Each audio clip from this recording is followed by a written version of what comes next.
Ladies and gentlemen, a couple of really interesting piece of news that's floating around, and I can't wait to see what you guys have to say about it in the comment section. First up, in regards to Enzo Fernandez, there's this notion that he plays better for the national team Argentina as opposed to Chelsea Football Club. So we'll touch base on that. I'll give you my opinion on it and see what you guys have to say about it. There's some Reece James news that's floating around from Spanish media predominantly. So we'll touch base on that. And some stats. We always love stats in here. So we'll talk and touch up on those things as well. Let's go.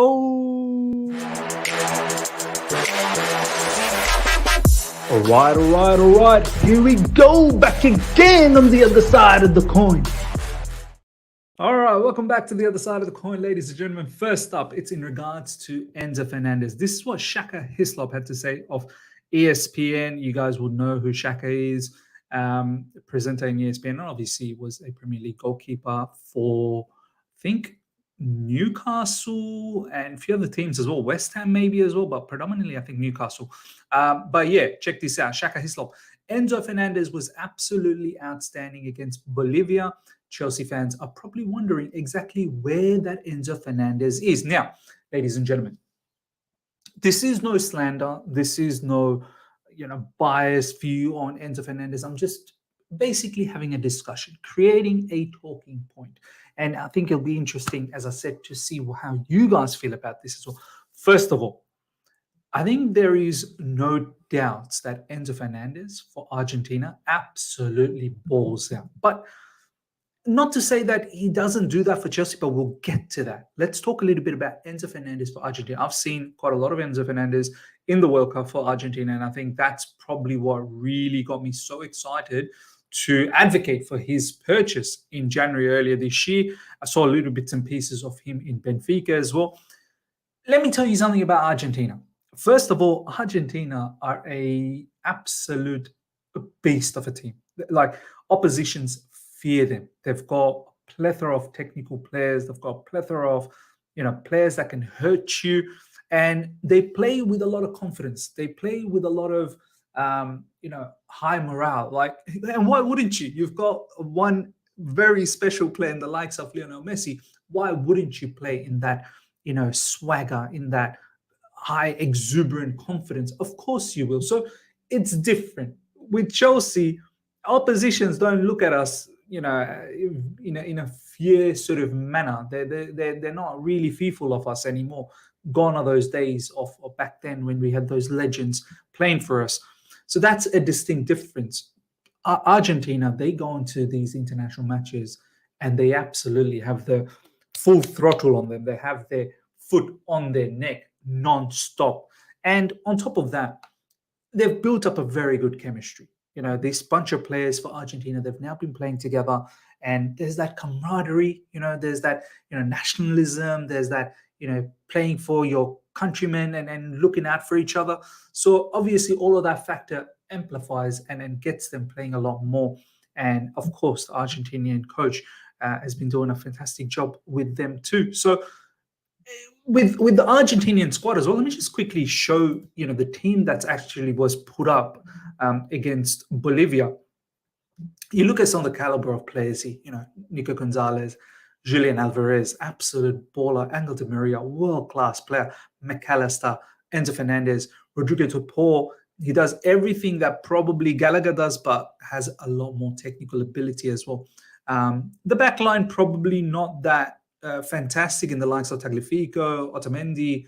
Romero is decent, of course, no doubts about that. Molina is pretty good as well, but it's not something to be fearful of. But Argentina play with a high line. They want to suffocate the opposition, and they really try and take the match to the opposition. So all of these factors contribute for Enzo Fernandez to, essentially play a lot better for the national team. And as you can see here, they pretty much rotate that midfield three. Enzo Fernandez, McAllister, Rodrigo, they all pretty much rotate. They take turns as to who's going to bomb up, they understand. The understanding is there. However, at Chelsea Football Club, ladies and gentlemen, it is a bit different. It is a bit different. Not so much different to say that Enzo Fernandez has been poor player at Chelsea. No, not at all. In fact, he's probably been the standout at Chelsea Football Club. Since his acquisition, he's probably been the standout player.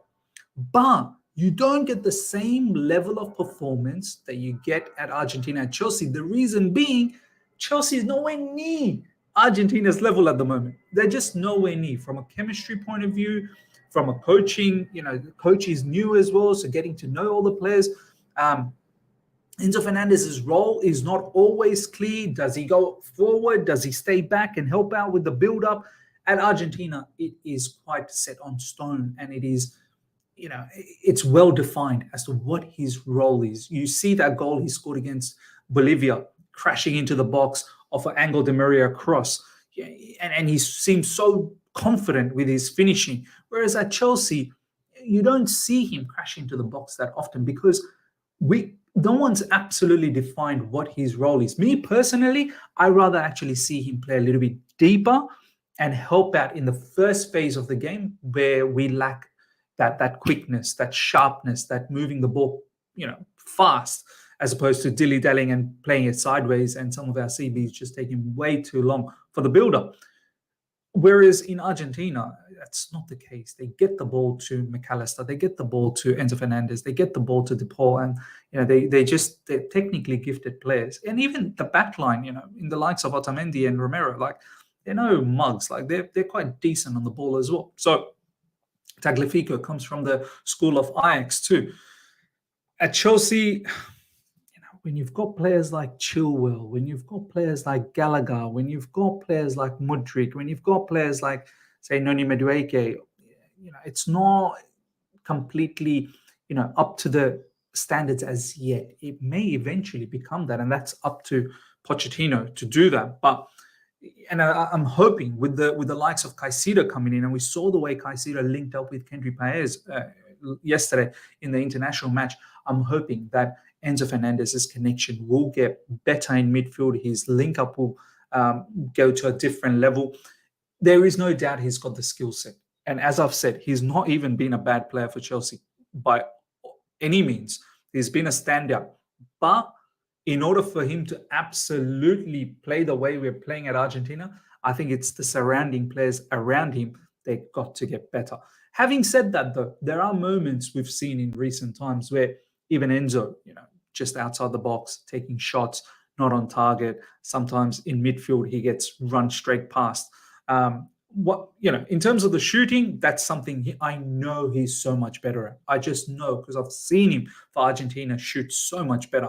But in terms of being, dribble past in midfield, sometimes losing out on duels and whatnot, or seemingly being outnumbered in midfield, that's, I think, more to do with the organization. That's where Pochettino needs to, and this is, I suppose, time and work in the training field is going to get us better. So look, this whole situation over here where Shaka Hislop saying that Chelsea fans are probably wondering exactly where that Enzo Fernandez is. We're not wondering. I think most of us, majority of us, know what are the lackings at Chelsea Football Club, and hopefully by time it's going to come good. And by time, I don't mean like another season, 2 seasons, 3 seasons, because time is a massive asset in life, and it's so many things are dependent on time. At Chelsea Football Club, we just need to kick on, and we need to start picking up points. So you don't have the time. So you've got to keep working hard in the training ground and focus and have that desire, that hunger to just keep on getting better and better and better. So let's see. Let me know what you guys feel. Enzo Fernandez for Argentina, Enzo Fernandez for Chelsea. Do you see a difference? Who do you put it down to, that particular difference? I would love to see you guys comment on this in the comment section below. Next up, ladies and gentlemen, Real Madrid are very pleased, are very interested in signing Reece James from Chelsea and are planning to make an approach in the next 2 years. He's their priority right back target. This news always seems to float around every time international break comes around, coming from a Spanish source, Diario AS. I think they're a Spanish source. Look, all I'm going to say about this, nothing is too far-fetched in life. Honestly, nothing is, it's impossible, this, that, the other. No. Reece James as much as it's so hard to imagine him playing for anyone else. You'd think that he wants to be at Chelsea Football Club. Of course, the fans, us, we want him to stay at Chelsea Football Club. But, and this is a huge but, if he keeps getting injured and if he's not available for the team for most parts of the season, there will be a time that will come where we have to make a decision as to what we're doing. And if there is a brilliant offer from someone like Real Madrid down the track, I think that needs to be somewhat considered. I'm not saying let's go and do it, but that needs to be considered. But as I said, there's different permutations. If we don't see Reece James play for us often enough, we're going to have that discussion. But if he ends up, getting rid of all of his injury issues, injury concerns, and he's, put all of that in the past, and all of a sudden he plays a plethora of matches for Chelsea Football Club, and he becomes, the impact sort of the player that makes a difference. He's the difference maker. Then of course I can't picture Chelsea Football Club ever letting him go, and I'm pretty certain Reece James is probably a player that would love to retire at Chelsea Football Club, one day. But we'll see. We'll see what happens in football. Honestly, there's no loyalty, man. There's absolutely no loyalty, and these players, they should look after themselves, and ultimately the club will always look after the club's interest at first. So yeah, look, we'll see what happens down the track. But as I said, I don't think it's too far-fetched. Now, Opta's supercomputer initially gave Chelsea a 16% likelihood of finishing in the top 4. But after their slow start, the supercomputer says they have 1.1% chance. So it's not looking good, bruv. It's not looking good. To put that into perspective, the West London Giants have a 0.9% chance to get relegated this season, according to supercomputer. Look, I think we're going to get relegated, but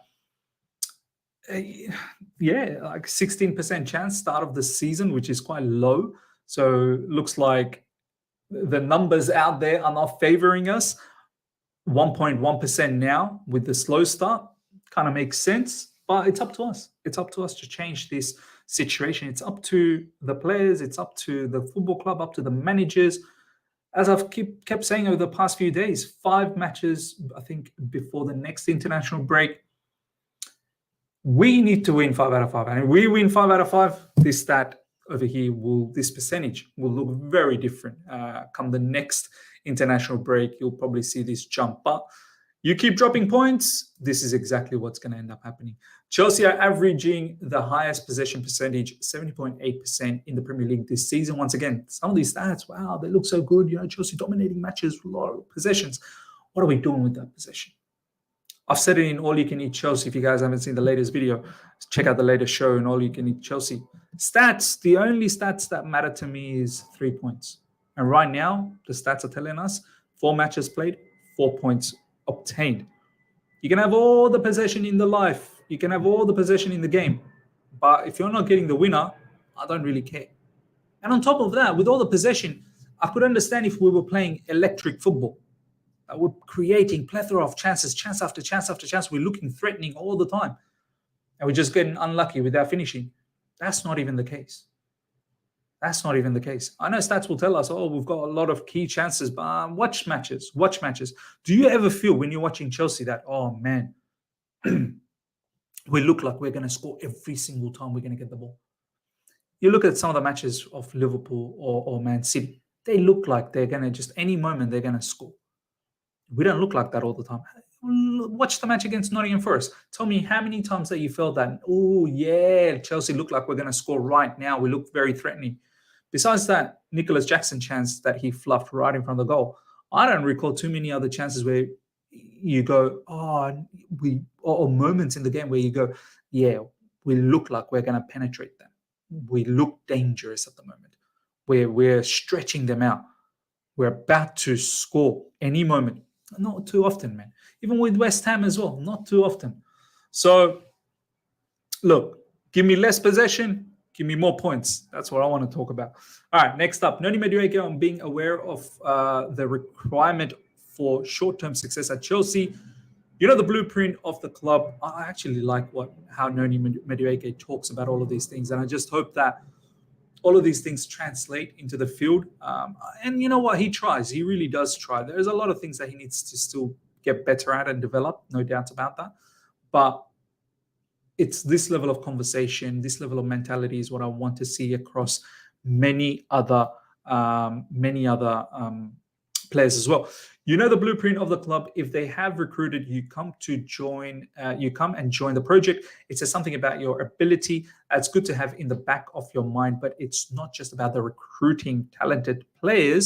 It's about making a winning team, and that is the next step we have to take this season. Silverware is so important to Chelsea, and that is the direction we have to head in for sure. If you look at the squad, we have the depth. We would be doing ourselves a disservice if we thought we couldn't be right there. I love this conversation from Noni Madueke. I just hope the rest of the players can live up to it, and even himself can live up to it and turn this awful start around to match these conversations. Noni Madueke on Mauricio Pochettino's impact on him. He's tough with me, but I probably need that. He's transparent as well, which is really important to know where you stand and what he expects from you. He knows when to be really tough with me and when to put an arm around me. I can't fault him. He's really a good manager. He's created a culture where we are brothers off the pitch. It helps that we have a young squad. So we are with each other a lot. Anyway, we are lucky to have him. Do you know what? This is very important. You know how we were just talking about Argentina and how Enzo Fernandez plays better for Argentina? Is because the players are together, man. The players know each other. The chemistry, you have to build that at Chelsea. You've got to somehow build that camaraderie with these players. And I know this will take time, but you've got to somehow expedite that. You got to quicken that up a little bit. So it is important, and I'm glad to see Noni Madueke talk like that in regards to Mauricio Pochettino, because Mauricio Pochettino's success will come down to a tight-knit group. As soon as you have a tight-knit group, that group tends to play better. So hopefully Mauricio Pochettino can do that. Last but not least, ladies and gentlemen, check this out. The third kit has been launched by Chelsea. It's official. Look, as I always say, there's people out there that will always complain about, I don't like this color, I don't like this design, this, that, the other. But eventually you all end up liking it. Man, I've got no issues. Once again, some people are saying this looks like a toothpaste color. Like, I don't know where people get these sort of commentary from. But for me, nice. Let's see how it all looks against Bournemouth. I believe they're going to be wearing this. Players will be wearing this third away kit. And yeah, man, let me know. Let me know your thoughts, ladies and gentlemen, in this new kit. Are you going to be getting one? Would you be, are you eager to purchase one right away? Let me know in the comment section what you think about the design, the color, the lot, about this third kit. But most importantly, tell me about Enzo Fernandez. That is where the conversation's at. Hope you guys have enjoyed this. Smash the like button if you're here for the first time. Subscribe, hit the bell notification to stay in touch with all my content. Until next time, everyone. Take care and see ya. Bye.